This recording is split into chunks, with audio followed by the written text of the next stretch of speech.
Okay, when you're testing blood types, we have this nice little tray. It says A, B, and RH. We're not going to use the RH, so I crossed it off.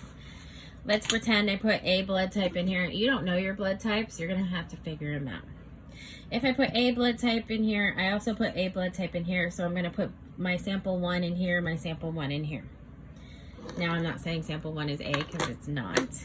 But I gave you these anti-A antibodies. So these are antibodies for A. These are antibodies for B. So this one, if I put it in here with these A blood cells, it's going to attach to all these A's on those blood cells because it recognizes them. It's going to be like, let's attack it. It's anti, it's against A. Now, when I drop the B in here, there's no B's on here. So it can't recognize them, it can't attack them, it can't go after them. So how are we gonna know it's A blood type? Well, what's gonna happen is you are gonna see this A blood type in this first one after you stir it with a toothpick. I'm gonna do an example. It will start to clump or coagulate. Kind of like what your blood does when you get a cut and you see it like clumping together. That's called coagulate. And so you're going to look for some cloudiness, etc. You're going to look for a change in this when we add the A.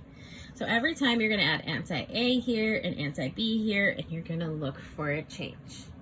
The reason it doesn't react to this anti-B, so the A blood cells in this example, doesn't react to B, anti-B, is because it doesn't have any B, so there's nothing for this to grab onto.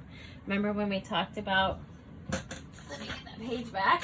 Remember when we talked about how they attach to certain sites? Well, it doesn't recognize it because it's looking for the B's, and there's no B's there. So it doesn't have these B's, and so these little antibodies are just floating in there, not attaching to anything. They're just floating in there doing nothing. They're just like, hey, I don't see any of my friends. I'm just going to chill out by myself over here.